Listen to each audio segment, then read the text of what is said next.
اللهم صل على محمد وآل محمد اللهم صل على محمد وآل محمد اللهم صل على محمد وآل محمد. بسم الله الرحمن الرحيم.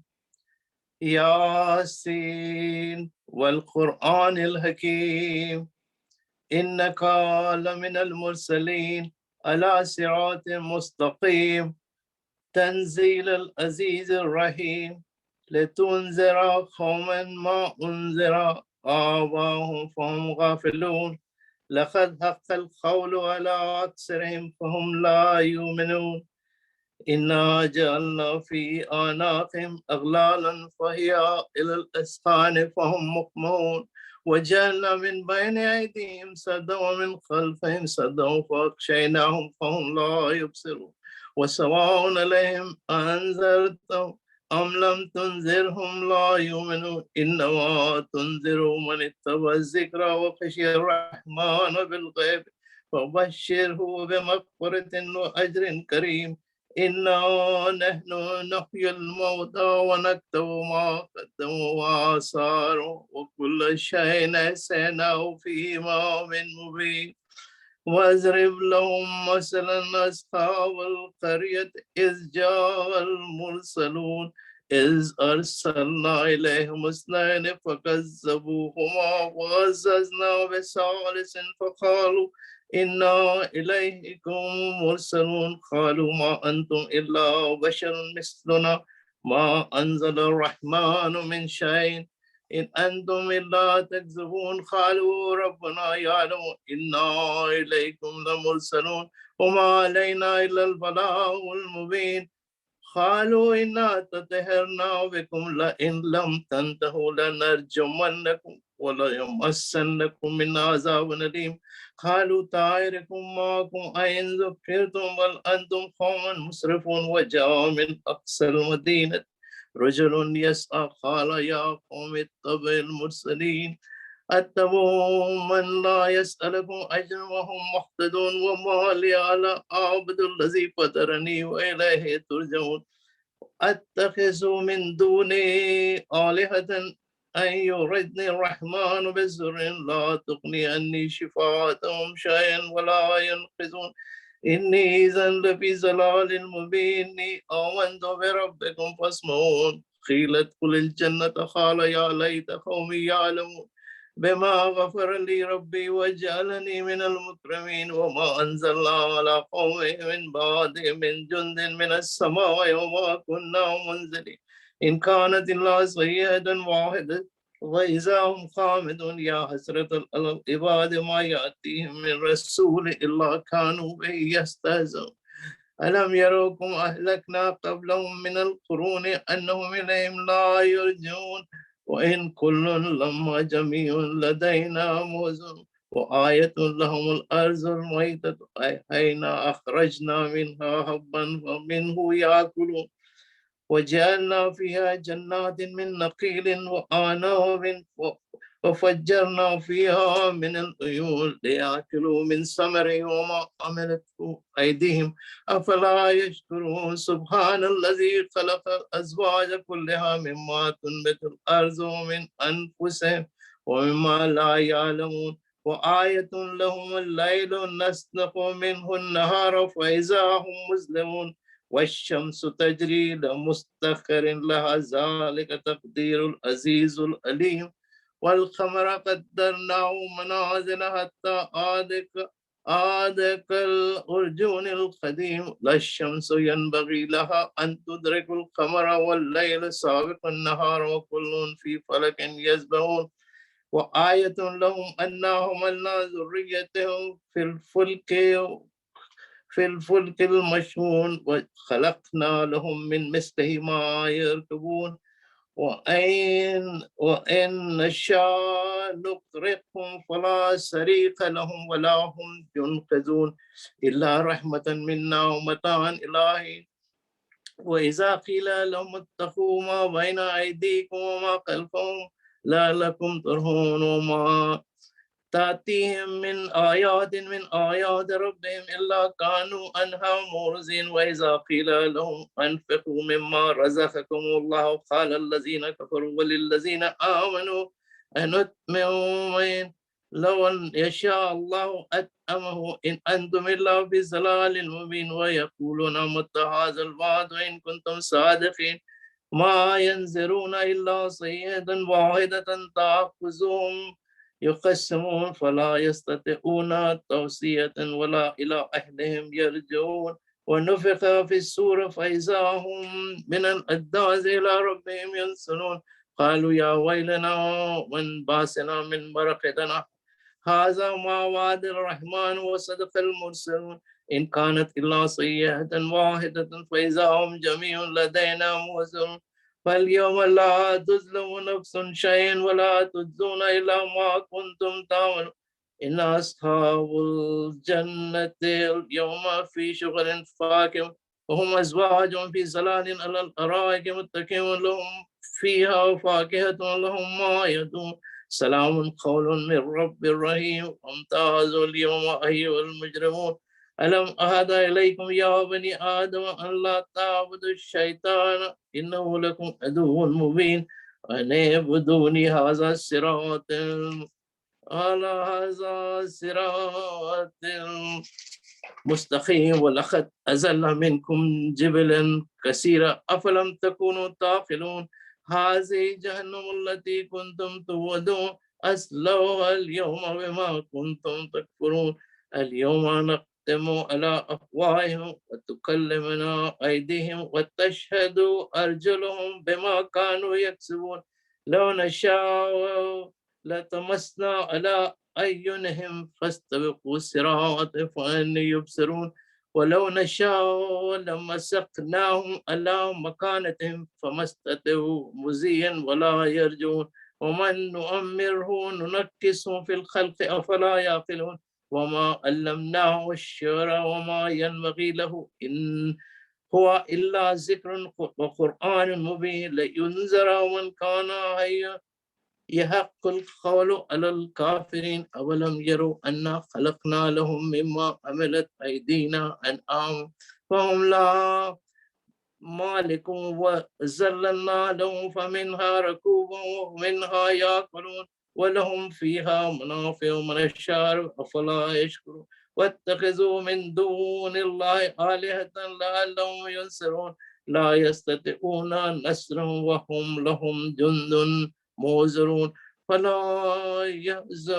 ولا يحزنك قولهم إنا نعلم ما يسرون وما يعلنون أولم ير الإنسان إنا خلقناه من نطفة فإذا هو خصيم مبين وضرب لنا مثلا ونسي خلقه قال من يحيي العظام وهي رميم قل يا أيها الذي أنشأ أول مرة وهو بكل خلق عليم الذي جعل لكم من الشجر الأقصر نارا فإذا أنتم منه توقدون أوليس الذي خلق السماوات والأرض بقادر على أن يخلق مثلهم بلى وهو خلاق العليم إنما أمره إذا أراد شيئا أن يقول له كن فيكون فسبحان الذي بيده ملكوت كل شيء وإليه ترجعون اللهم صل على محمد وعلى محمد اللهم صل على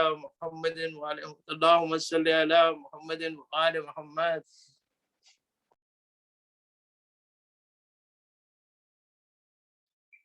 ایک سورہ فاتحہ میر غلام عابد زہرا بیگم صاحبہ کی بسم اللہ الرحمن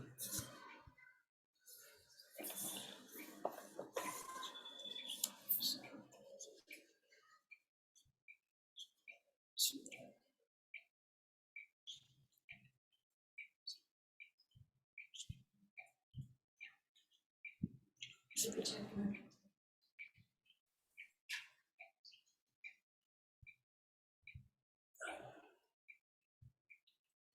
الماس بسم اللہ. بسم اللہ الرحمن الرحیم. صلوات. اللہم صلی علی محمد وآل محمد. جب یاد سکینہ کو تیری آتی ہے بابا، جب یاد سکینہ کو تیری آتی ہے بابا، سرزندہ کی دیواروں سے ٹکراتی ہے بابا، دربار یزیدی میں بھلا کیسے میں جاؤں،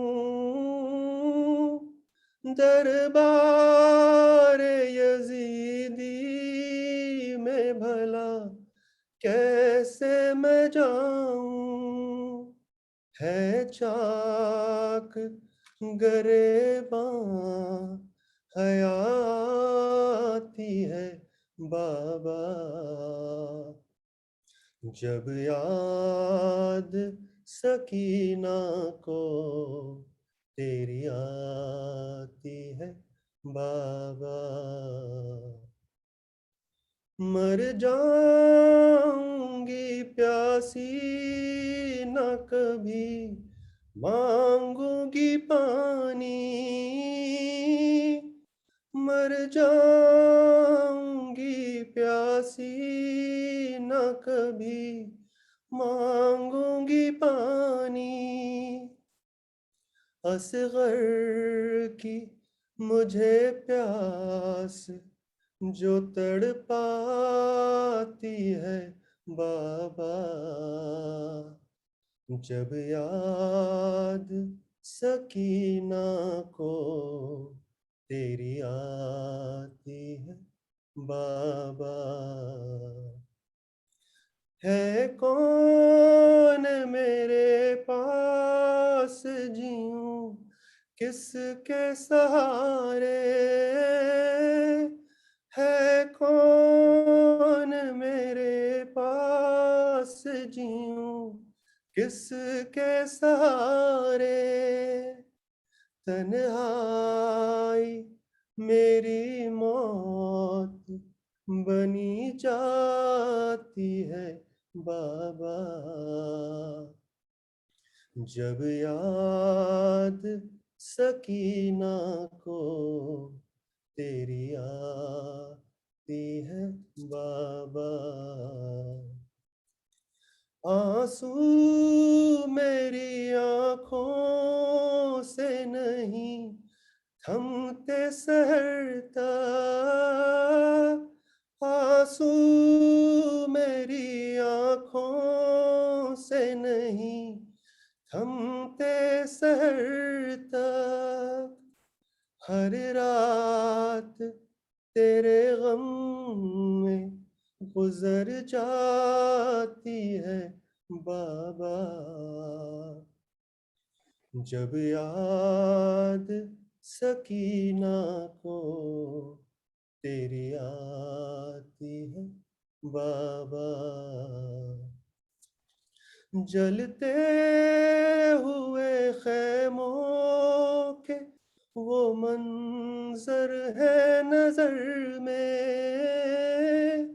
جلتے ہوئے خیموں کے وہ منظر ہے نظر میں، یہ بات خیالوں سے کہاں جاتی ہے بابا،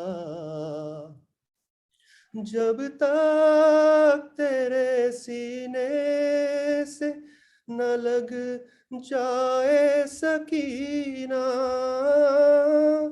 جب تک تیرے سینے سے نہ لگ جائے سکینہ، زندہ میں اسے نیند کہاں آتی ہے بابا جب یاد سکینہ کو تیری آتی ہے بابا کانوں سے ٹپکتے ہیں لہو شانوں پہ میرے کانوں سے ٹپکتے ہیں لہو شانوں پہ میرے ظالم کی اذیت مجھے تڑپاتی ہے بابا جب یاد سکینہ کو تیری آتی ہے بابا سرزندہ کی دیواروں سے ٹکراتی ہے بابا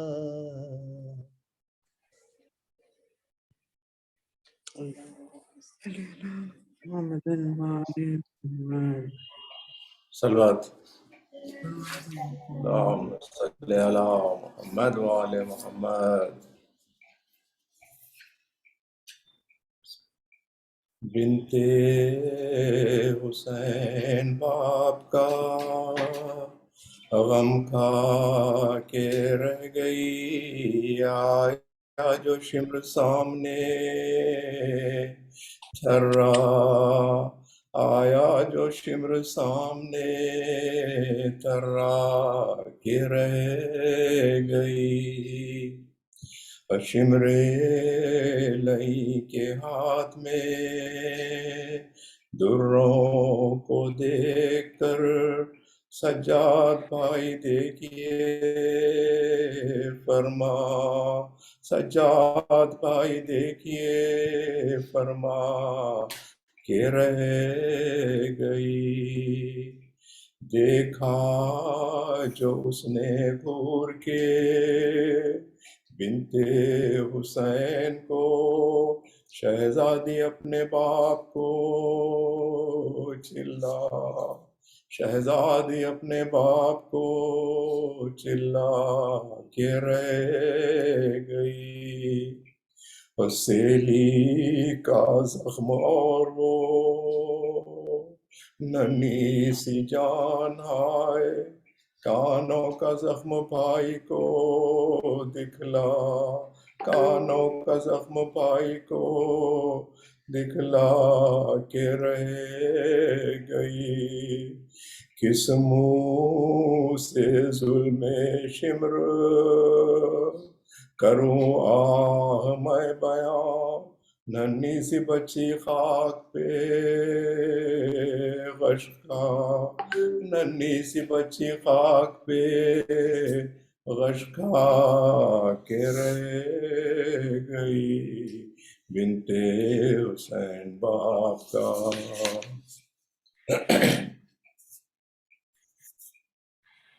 کہتی تھی رن میں آ کے سکینہ جواب دو جانے نبی و فاطمہ زہرا جواب دو کیوں سو رہے ہو خاک پر تنہا جواب دو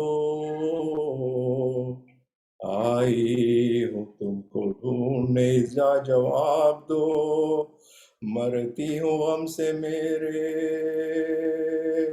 مسیحا جواب دو بابا جواب دو میرے بابا جواب دو بابا جواب دو میرے بابا جواب دو زخمی ہوئے ہیں کان میرے چھن گئے گوہر کس منہ سے کسے کہوں کہ زخموں میں ہے درد بیشتر فریاد تم سے کرنے میں آئی ہوں اے پدر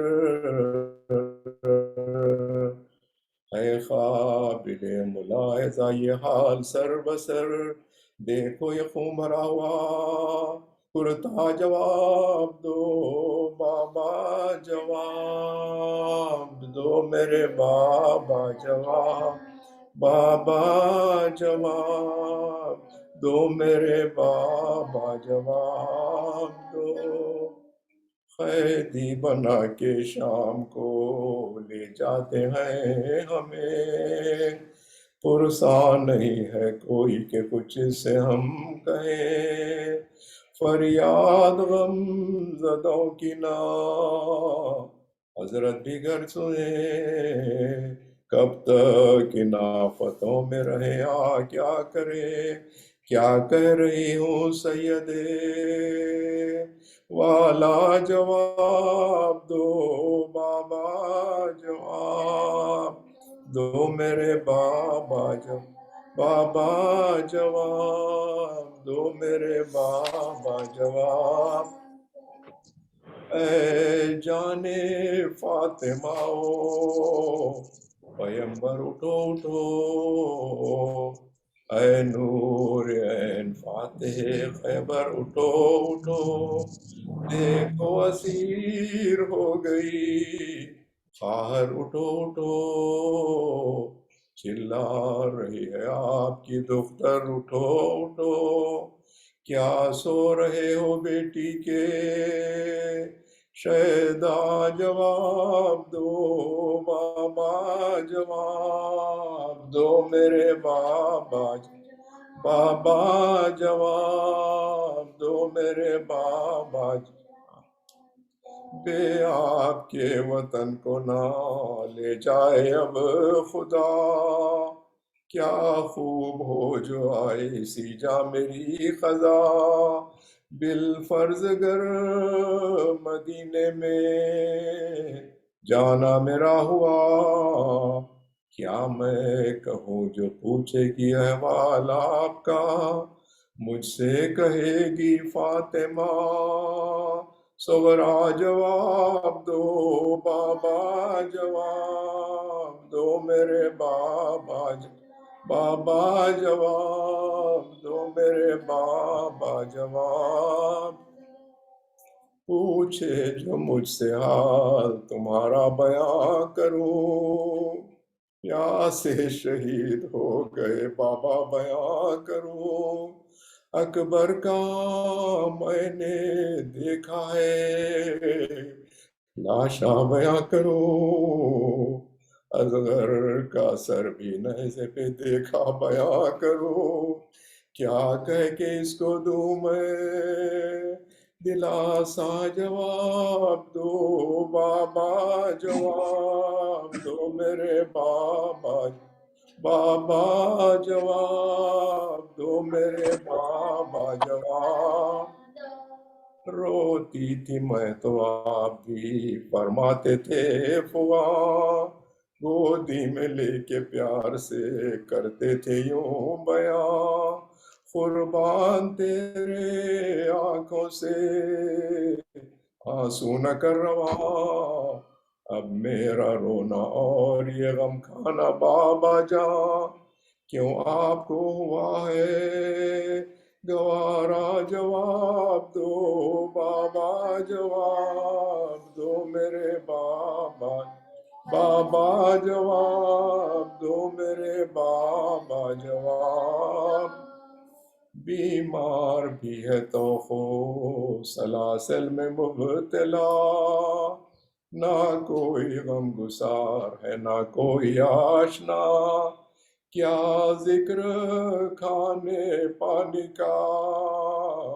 جس کو نہ ہو دوا، ایسے مریض کے لیے کیا یہ علاج تھا، فخر خلیل وارے سے عیسیٰ، جواب دو بابا، جواب دو میرے بابا، جواب بابا، جواب دو میرے بابا، جواب دو، پاؤں میں چھالے اور وہ صحرائے خاردار،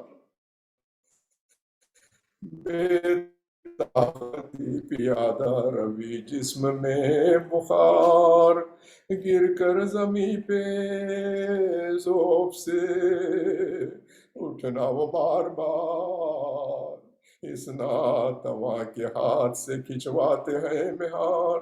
بیٹے کو تھا اسی لیے پالا، جواب دو بابا، جواب دو میرے بابا، بابا جواب دو میرے بابا، جواب۔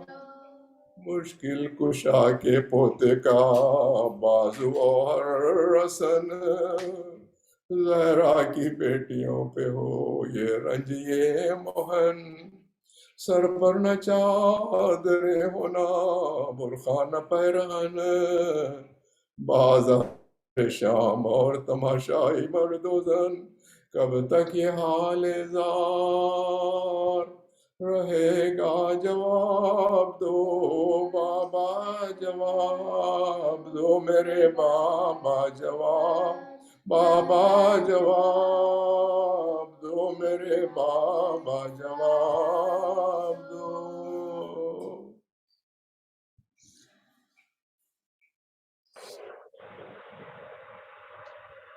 مہدی بسم اللہ۔ اللهم صل على محمد وآل محمد۔ اللہم صلی علی محمد وعلی محمد۔ ہے قید خانے میں ماتم بپا سکینہ کا، ہے قید خانے میں ماتم بپا سکینہ کا، سنا رہی ہے ہوا مر سیا سکینہ کا، سنا رہی ہے ہوا مر سیا سکینہ کا، ہے کان زخمی بدن زخمی گال سوجھے ہوئے، یہ حال کیسے، یہ حال کیسے ہوا یا خدا سکینہ کا، نشان رسی کے گردن پہ اب بھی ہے تازہ، ستم نے باندھا تھا، ستم نے باندھا تھا، کیسے گلا سکینہ کا، تڑپ کے کہتی ہے زینب کہاں ہو تم عباس، مزار بنتا ہے، مزار بنتا ہے، دیکھو ذرا سکینہ کا، حسین آتے ہیں وہاں دیتی ہیں رباب دعا، وہ جس کے گھر میں بھی، وہ جس کے گھر میں بھی ہو تذکرہ سکینہ کا، کریں گی فاطمہ نوحہ تیرا قبول رشید، کرم جو مجھ پہ ہے عباس کا سکینہ کا، ہے قید خانے میں ماتم بپا سکینہ کا۔ اللہم صلی علی محمد وآل محمد۔ بیووں کا ملک شام میں جس دم گزر ہوا، زانوں پہ جھک کے شرم سے اونچا نثر ہوا، فرت حیا سے جسم پسینے میں تر ہوا، ہر سو ہجوم دیکھ کے ٹکڑے جگر ہوا، پھر کر تمام کوچو بازار شام میں، شہزادیاں پہنچ گئیں دربار عام میں، شہزادیاں پہنچ گئیں دربار عام میں، بیٹھے اسیر ظلم اندھیرے میں ننگے سر، اور ڈر ڈر کے دیکھتی تھی سکینہ ادھر ادھر، تھے کس قدر تھکے ہوئے سجاد خوشیر، گرتے ہی دست و پا کی نہ مطلق رہی خبر، اور جاگے تھے رات بھر جو بہت سست ہو گئے، دیوار پر بخار میں سر رکھ کے سو گئے، دیوار پر بخار میں سر رکھ کے سو گئے، اور بانوں سے دم بدم یہ سکینہ کا تھا بیان، اور کیسا مکان ہے کہ ہوا تک نہیں جہاں دیکھوں گے کس طرح سے بھلا شکل آسمان، اور ہے زمین تک نظر آتی نہیں یہاں، اما صبح کی جان خدا ہی بچائے گا، شب کو بھی کیا چرا جلایا نہ جائے گا، شب کو بھی کیا چرا جلایا نہ جائے گا، ماں بیٹی میں یہاں تھی غم انگیز داستان، آئی پہر کے بجنے کی آواز ناگہاں، ہوشیار بھائیو یہ پکارے نگاہ باں، اور بھاگے اسیر تو نہ بچے گی کسی کی جان، تڑپے دل اور حبس جو دہ چند ہو گیا، زندہ کا در لحد کی طرح بند ہو گیا، زندہ کا در لحد کی طرح بند ہو گیا، سوئی تھی کوئی دم کے بندھا آنسوؤں کا تار، دیکھا یہ خواب آئے ہیں سلطان نامدار، پھیلائے ہاتھ ڈھونڈتی اٹھی وہ دل فگار، اور جھک جھک کے دیکھتی تھی ہر ایک سمت بار بار، کہتی تھی ہے غضب کا اندھیرا ضیا نہیں، بابا کدھر کھڑے ہو مجھے سوچتا نہیں، بابا کدھر کھڑے ہو، بابا کدھر کھڑے ہو مجھے سوچتا نہیں، تھے سب حرم یتیم کی باتوں پہ نوحگر، اور روتے تھے پاسبان بھی منہ ڈھانپ ڈھانپ کر، ناگاہ گئی یزید کو اس حال کی خبر، اور مچلی ہوئی ہے دخترے سلطان بحر و بر، فریاد کر رہی ہے عجب استقرار ہے، بابا کو دیکھنے کے لیے بے قرار ہے، بابا کو دیکھنے کے لیے، بابا کو دیکھنے کے لیے بے قرار ہے، لے جاؤ فرق شاہ یہ بولا سیاہ رو، اور لے کر سر حسین روانہ ہوئے عدو، تھی راہ میں چمک سر انور کی 4 سو، اور زندان کے پاس جا کے جو دیگے سوؤں نے بو، سیدانیوں میں حشر ہوا صف الٹ گئی، زندہ کے در سے آ کے سکینہ لپٹ گئی، زندہ کے در سے آ کے سکینہ لپٹ گئی، اور خوش خوش کھڑی ہوئی تھی سکینہ لگایا، اتنے میں واہ ہوا جو درائی گلو کی بات، پھیلی ضیائے حسن شہنشاہ حق شناس، اور روشن ہوا مکان جو مدت سے تھا اداس، دوڑے حرم حسین کی تسلیم کے لیے، سجاد اٹھ کھڑے ہوئے تعظیم کے لیے، سجاد اٹھ کھڑے ہوئے تعظیم کے لیے، بیٹھی زمیں پہ لیکے سکینہ سر امام، مور کے منہ پہ خوب کیے انس کے کلام، غش آ گیا کہ لائی خزاں موت کا پیام، لپٹی سرے پدر سے کھینچی جب رگیں تمام، تھا منہ پہ منہ کے زیست کا نقشہ بدل گیا، ہچکی بسے کائی وہیں دم نکل گیا، ہچکی بسے کائی وہیں دم نکل گیا۔ اللہم صلی علی محمد۔ اللہم صلی علی محمد۔ مولانا عسکری سے گزارش کرتا ہوں کہ آپ بیان شروع کریے۔ فاتحہ۔ اللہم صلی علی محمد وآل محمد۔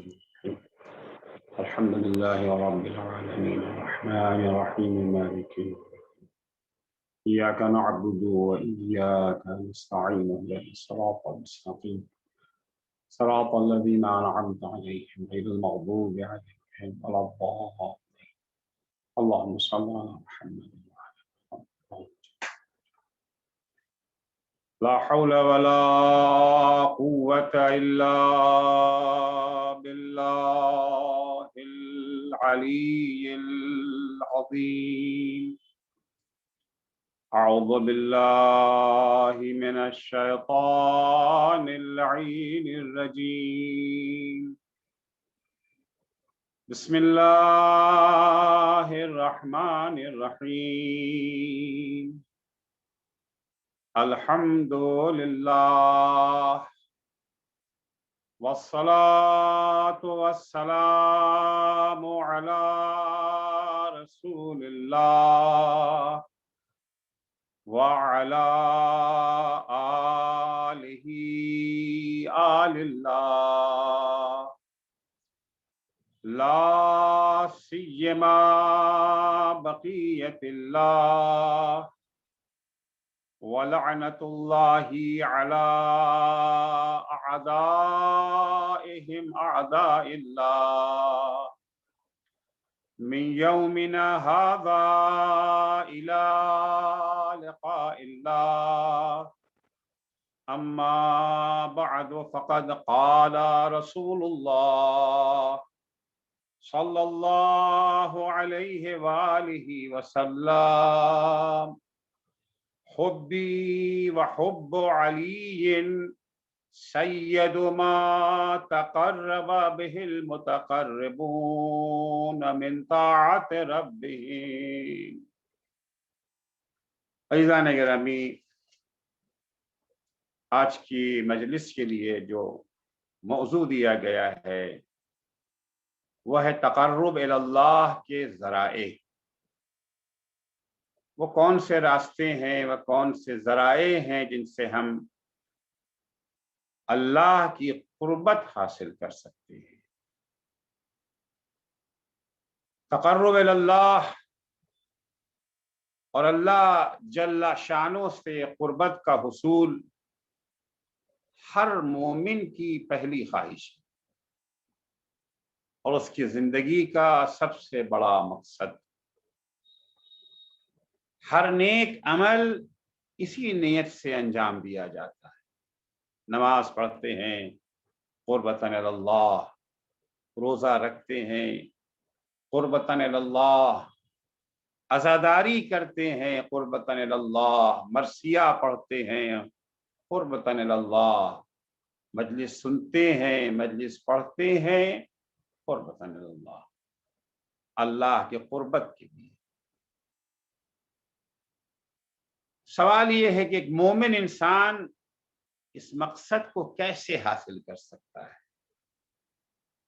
وہ کون سے ایسے اعمال ہیں، وہ کون سے ایسے ذرائع ہیں جنہیں اپنا کر کے انسان مومن اللہ جل شانہ کی قربت حاصل کر سکتا ہے؟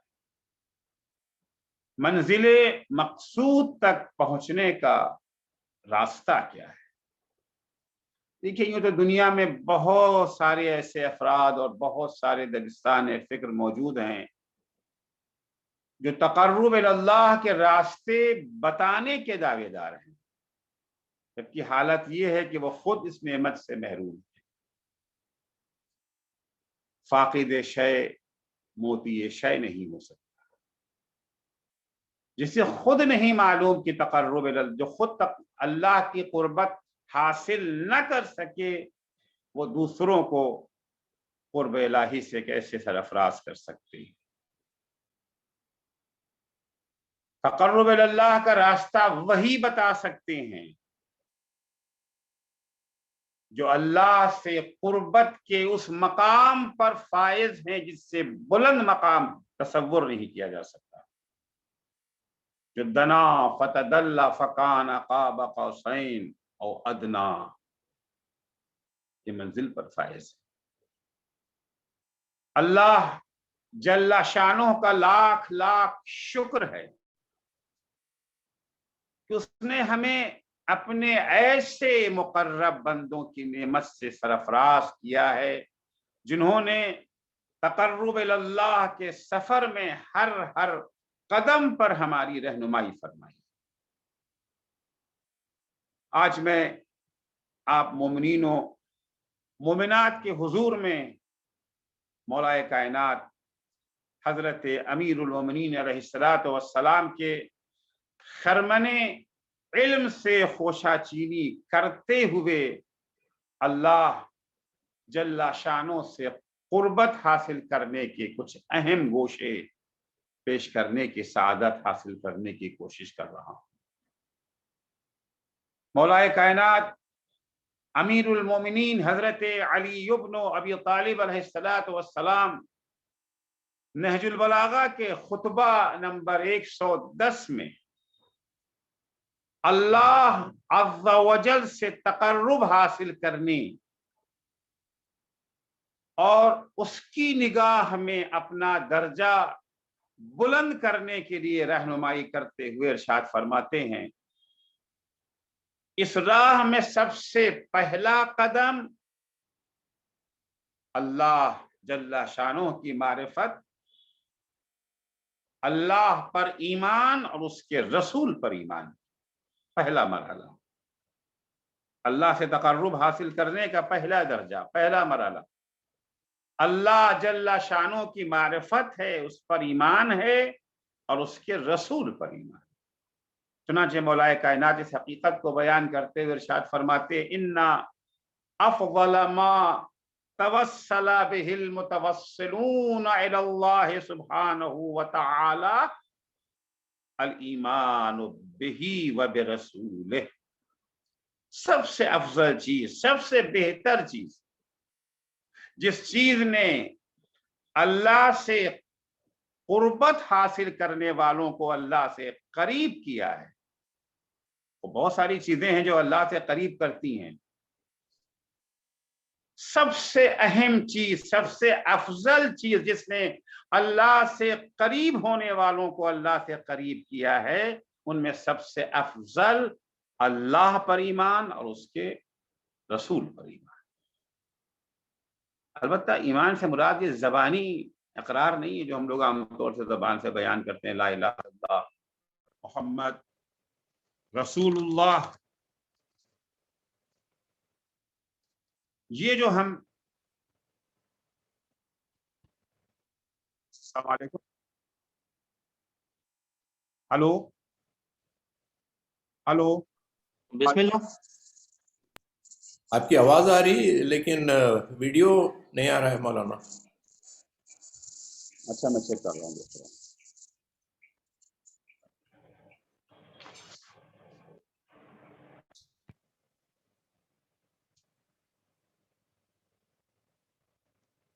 اب آ گیا ویڈیو؟ جی ہاں بالکل ٹھیک۔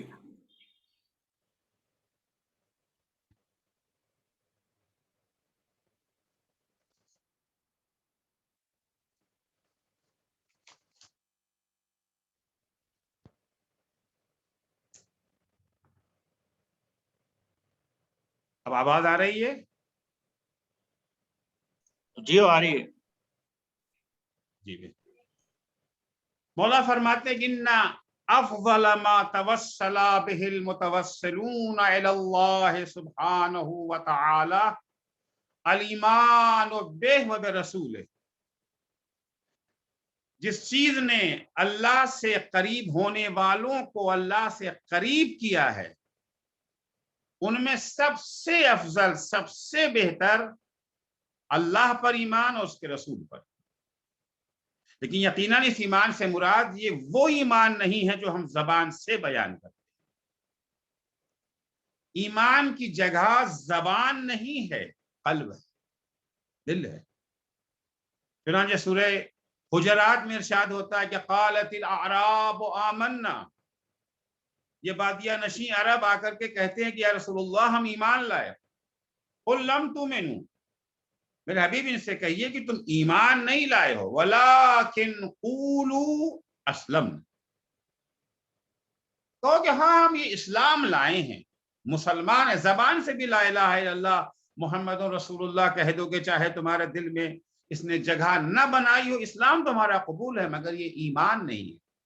لم ولما يدخل الایمان فی قلوبکم، ابھی ایمان نے تمہارے دلوں میں جگہ نہیں بنائی۔ تو ایمان یعنی وہ جو دل کی گہرائی سے جس چیز کی تصدیق کیا جائے، وجود خدا کی تصدیق، وحدانیت خدا کی تصدیق، اللہ شانوں کے قادر ہونے کی تصدیق، اس کی حکمت و علم کی گواہی، اسے حاضر و ناظر دل سے جاننا، اسے عادل ماننا دل کی گہرائیوں سے ماننا۔ ان چیزوں پر اگر یقین حاصل ہو جائے تب کہا جا سکتا ہے کہ ایمان ہے۔ تو اللہ سے قریب کرنے کا سب سے بہتر اور سب سے پہلا قدم یہ ہے کہ انسان اللہ کی معرفت حاصل کرے، معرفت حاصل کرنے کے بعد اس پر یقین حاصل کرے اور اس رسول پر یقین حاصل۔ اب یہ یقین کیسے حاصل ہو سکتا ہے؟ حصول یقین کے لیے اللہ کی وحدانیت پر یقین، اللہ کے وجود پہ یقین، اس کے قادر ہونے پر یقین، اس کے حی ہونے پر یقین، اس کے حاضر و ناظر ہونے پر یقین، اسے حاصل کرنے کے دو ذریعے ہیں، ایک عقل ہے اور ایک وحی۔ چنانچہ امام موسیٰ کاظم علیہ السلام فرماتے ہیں وَلِلَّهِ عَلَى النَّاسِ حُجَّتَيْن، اللہ نے انسانوں کو دو دلیلیں عطا کی ہیں، دو ہادی عطا کی، دو ایسا ذریعہ اللہ نے عطا کیا ہے جس کے ذریعے سے ہم حقائق کا ادراک کر سکتے ہیں۔ کون کون دو چیزیں ہیں؟ للہ علی الناس حجتین، حجت باطنہ و حجت ظاہرہ، دو دلیلیں، دو ہادی اللہ نے دیے ہیں، ایک ہادی ظاہر ہے، ایک ہادی باطن ہے۔ ہادی باطن کا نام عقل ہے، اما الباطنۃ فالعقول، ہادی باطن کا نام عقل ہے، واما الظاہرۃ فالانبیاء والرسل، اور یہ جو ہادی ظاہر ہیں ان کا نام نبی ہے، رسول ہے، پیغمبر ہے، ائمہ اطہار علیہم السلام ہیں، یہ ہادی ظاہر ہیں۔ ہادی باطن عقل ہے۔ تو دو ذریعہ اللہ نے ہمیں دیا ہے یقین کو حاصل کرنے کے لیے، معرفت کو حاصل کے، ایک عقل ہے اور دوسرے انبیاء و رسول ہیں۔ کتنا عظیم درجہ اسلام نے عقل کو عطا کیا۔ البتہ عقل اسی وقت کارآمد ہوتی، عقل اسی وقت مفید فائدہ، اور وہی عقل دلیل و ہادی و حجت ہے جس میں دو صفتیں پائی ہیں۔ پہلی صفت یہ ہے کہ عقل ہوائے نفس سے آزاد، ہوائے نفس اور خواہشات نفس کی اسیر نہ ہو عقل، کیونکہ اگر عقل پر ہوائے نفس غالب آ گئی تو بھی یہ عقل اپنی کارائی سے محروم ہو جاتی ہے، اپنی خاصیت سے محروم ہو جاتی ہے۔ چنانچہ امام جعفر صادق علیہ السلام جب عاقل کی تعریف بیان فرماتے ہیں تو آپ ارشاد فرماتے کہ العاقل من اعتقل ہوا، عاقل وہ ہے جو اپنی خواہشات کو باندھ کے کنارے لگا. خواہشات نفس عقل پہ سوار نہ ہو بلکہ عقل خواہشات نفس پر سوار. قرآن مجید ہو یا حدیثیں ہوں، دونوں میں عقل کے استعمال پر اور عقل کے استفادے پر بہت زور دیا گیا. اور عقل کو تالا لگا دینا، عقل کو معطل قرار دینا، عقل کو کنارے لگا دینا، عقل سے کام نہ لینا، بہت بڑا گناہ قرار دیا گیا. چنانچہ قرآن مجید میں سورہ انفال میں ارشاد ہوتا ہے کہ اِنَّ شَرَّ الدَّوَابِ عِندَ اللَّهِ الصُّمُّ الْبُكْمُ الَّذِينَ لَا يَعْقِلُونَ. بے شک بدترین مخلوق اللہ کی نگاہ میں وہ گونگے اور بہرے ہیں جو اپنی عقل کا استعمال نہیں. قرآن مجید کی نگاہ میں جہنم میں جانے کا سبب یہ ہے کہ لوگوں نے اپنی عقلوں پر تالے لگا دیے تھے، عقل کا استعمال نہیں کرتے تھے. چنانچہ سورہ ملک میں ارشاد ہوتا ہے کہ لو کننا نسمع او نعقل ما کننا فی اصحاب السعیر. جہنمیوں کی زبانی نقل کیا جا رہا ہے. جہنمی کہتے ہیں جہنم میں کیوں آئے؟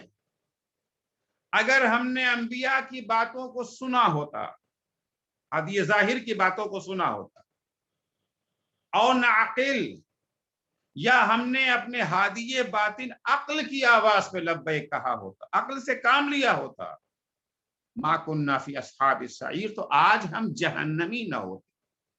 ہمارے جہنمی ہونے کا ریزن یہی ہے کہ ہم نے نہ ہادی باطن کی باتوں پر کان دھرا، نہ ہادی ظاہر، نہ انبیاء کو، رسولوں کی باتوں کو غور سے سنا، اور نہیں عقل کی بات کو مانا. اس کے نتیجے میں آج ہم جہنم کی آگ میں جل رہے ہیں.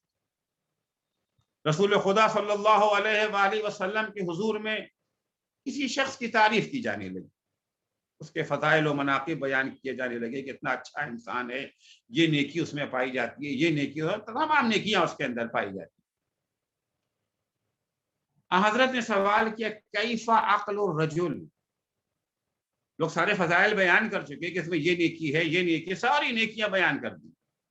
حضور نے فرمایا کہ یہ بتاؤ اس کی عقل کیسی ہے. اصحاب نے کہا یا رسول اللہ، ہم آپ سے اس کی کثرت عبادت اور اس کی نیکیوں کے بارے میں گفتگو کر رہے ہیں، اور آپ اس کی عقل کے بارے میں سوال کر رہے ہیں. حضرت نے فرمایا ان الاحمق یصیب بحمقه اعظم من فجور الفاجر. ایک احمق انسان اپنی حماقت کی بنا پر ایسے ایسے گناہوں میں مبتلا ہو جاتا ہے کہ ایک فاسق و فاجر بھی اتنے گناہ نہیں کرتا. وَإِنَّمَا يَرْفَعُ الْعِبَادُ غَدًا فِي الدَّرَجَاتِ وَيَنَالُونَ الزُّلْفَى مِنْ رَبِّهِمْ عَلَى قَدْرِ عُقُولِهِمْ. کل قیامت کے دن، کل میدان محشر میں اللہ کی جانب سے جن لوگوں کو بلند درجات عطا کیے جائیں گے، جن کو جنت میں مقامات عطا کیے جائیں گے، یہ سارے تفضلات خداوندی، یہ سارے الہی انعام ان کی عقل کو مد نظر رکھ کے دیے جائیں. جتنی عقل ہوگی، جیسی عقل ہوگی، ویسے ہی جنت میں مقام اور درجہ میں. لہذا اسلام نے عقل کو بہت اہمیت. اگر انسان کے پاس عقل نہیں ہے یا عقل کا استعمال نہیں کر رہا ہے تو انسان ایسے ایسے گناہوں میں جو ہے مبتلا ہو جاتا ہے جس کا تصور نہیں کیا جا سکتا. آج آپ دیکھیں داعشیوں کو دیکھیں، تکفیریوں کو دیکھیں. داعشی اور تکفیریوں نے جتنا نقصان اسلام کو پہنچایا ہے اتنا نقصان کافروں نے بھی نہیں پہنچایا.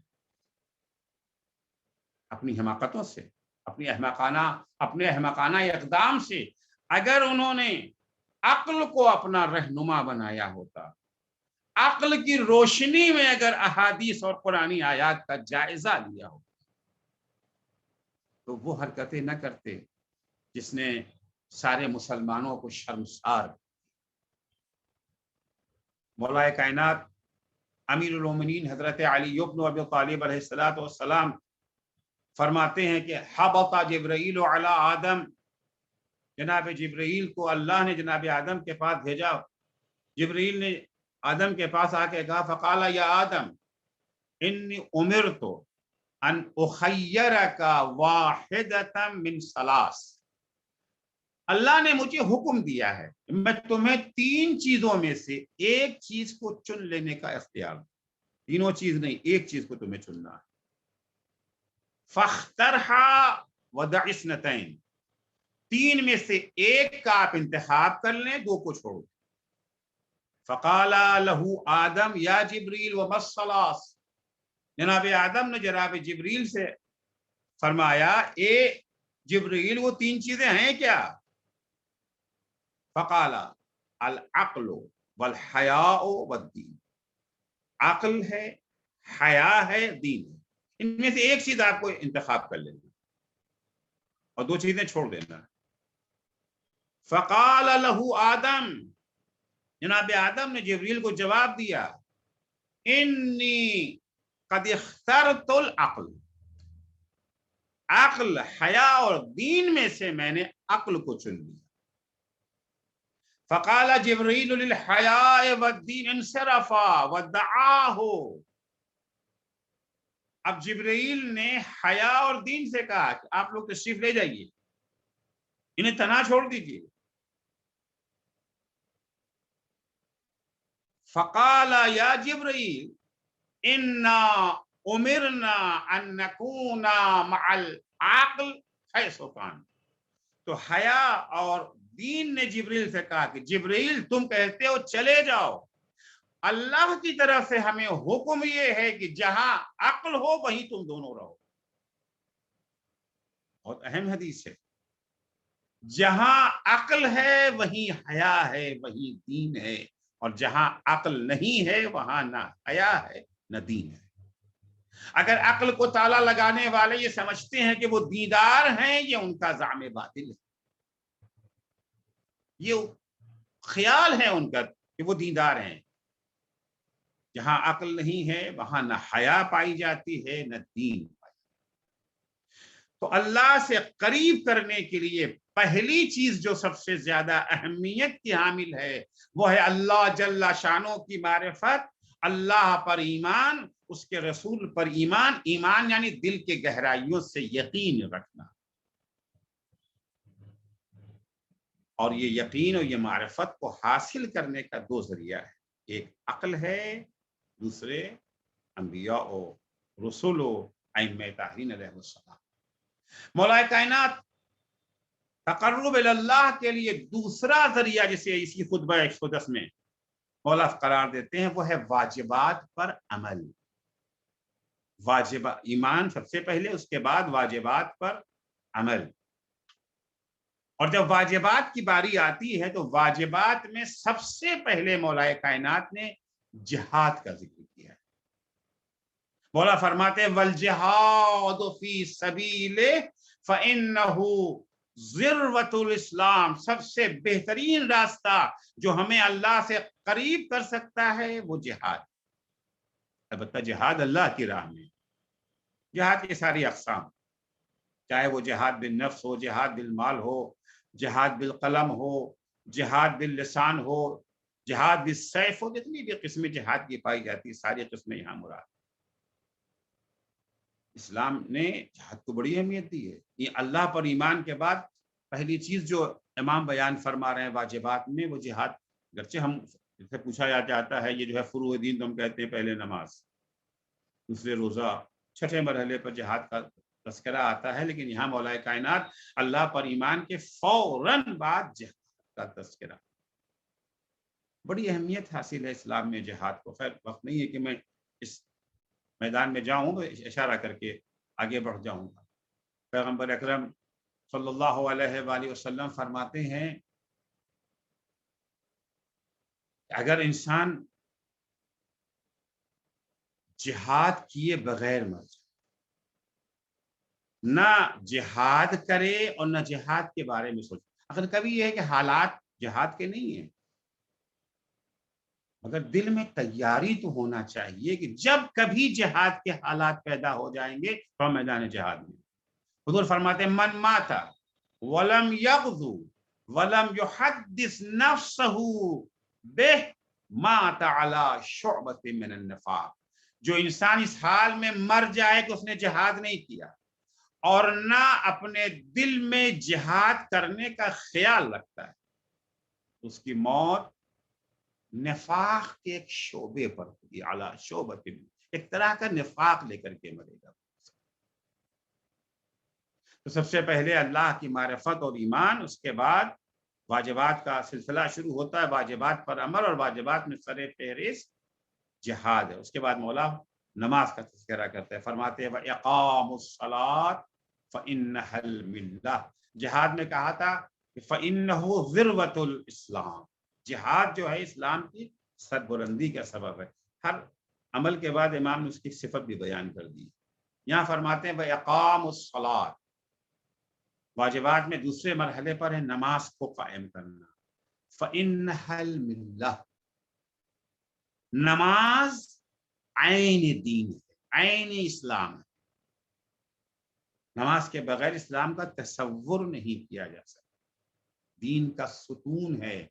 الصلاۃ عمود الدین، دوسری حدیث میں ہے کہ نماز دین کا ستون ہے. عمارت سے اگر ستون کو نکال دیا جائے تو عمارت گر جائے گی، عمارت بیٹھ جائے گی. عمارت کی بقا ستون کی بقا پر منحصر. تیسری واجب کو بیان فرماتے ہیں وَإِيتَاءُ الزَّکَاۃ فَإِنَّهُ فَرِیضَةٌ وَاجِبَةٌ. اللہ سے قریب ہونے کا ایک راستہ کیا ہے؟ زکوٰۃ کی ادائیگی ہے. زکوٰۃ ایک فریضہ واجب. دیکھیے اسلام کی عمارت کے دو اہم ستون ہیں، دو ستونوں پر یہ عمارت قائم ہے. ان میں سے ایک ستون بھی اگر کم ہو گیا تو اسلام کی عمارت منہدم ہو جائے گی، اسلام بچے گا نہیں. پہلے ستون کا نام ہے عبادت خالق اور دوسرے ستون کا نام ہے خدمت مخلوق. نماز سمبل ہے عبادت خالق کا، زکوٰۃ سمبل ہے خدمت مخلوق. نہ نماز کے بغیر اسلام اسلام ہے اور نہ زکوٰۃ کے بغیر اسلام اسلام ہے. نہ عبادت خدا کے بغیر اسلام اسلام ہے اور نہ خدمت خلق خدا کے بغیر اسلام اسلام. قرآن مجید میں جنت میں رہنے والے جنتی جہنمیوں سے سوال کریں گے ما سلککم فی سقر، یہ بتاؤ کہ تم جہنم میں کیسے آئے.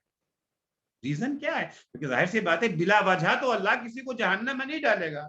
لاٹری نہیں ہے کہ لاٹری ہمارے نام نکل آئی ہم جہنم میں چلے گئے، آپ کے نام جنت کی لاٹری نکل آئی اور آپ جنت چلے گئے. نہ جہنم لاٹری کے ذریعے ہے نہ جنت لاٹری کے ذریعے. جنت و جہنم دونوں کا سبب ہے، ریزن ہے. وہ ریزن کیا ہے؟ ہمارے اپنے اعمال. ما سلککم فی سقر، سقر جہنم کے ایک طبقے کا نام ہے. ایک طبقے کا نام ہے ویل، ایک طبقے کا نام ہے غی، ایک طبقے کا نام ہے سقر. یہ سارے نام قرآن میں موجود. ما سلککم فی سقر، کون سی چیز تمہیں جہنم میں کھینچ لائی؟ اب وہ خود بتاتے ہیں کہ ہم کیوں جہنم میں آئے. قالوا لم نکو من المصلین. پہلا ریزن یہ ہے کہ ہم نماز نہیں پڑھتے. وَلَمْ نَكُ نُطْعِمُ الْمِسْكِينَ، ہم غریبوں کو کھانا نہیں کھلاتے تھے.